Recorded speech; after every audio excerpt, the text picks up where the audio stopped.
Stepping Forward. My name is Melissa, and I'm so pleased to see you again as I help you, guide you in this relationship with Jesus Christ. Today, we'll be talking about this in-depth study where, as I recommended earlier on in the other videos, to read scripture in context.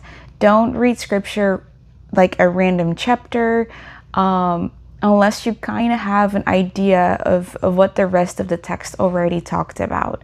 It is important because there are so many lessons that are connected with one another that if you really read from the first chapter to the second chapter to the third chapter, you'll get a better observation of what's really being taught and what's being highlighted. Sometimes Jesus teaches 3 of the same lessons with different parables just to make sure that you and I will understand the lesson that he's been teaching us.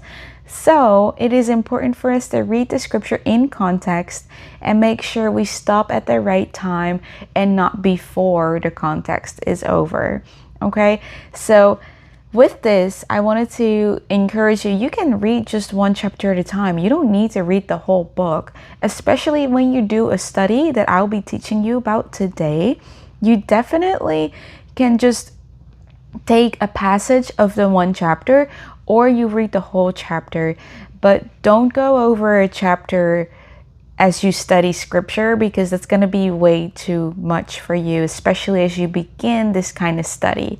Now, what is going to be helpful as you do an in-depth study of the chapter or a passage of the chapter is that you know the picture, you know the context that we just talked about, but also you start to observe who are the good people, who are the bad people. Where can I see God's character or nature or even Jesus Christ's character and nature, because they're the same.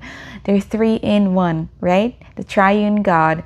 So you're going to observe and ask yourself all these different questions like, what kind of emotions do I see in this passage? Why did the people get mad? What did they do out of their madness? Or what did they not do? What was God warning the people about? Why was he warning them about it? What is he promising them? And why is he promising them this? Or what is needed for the people to receive that promise?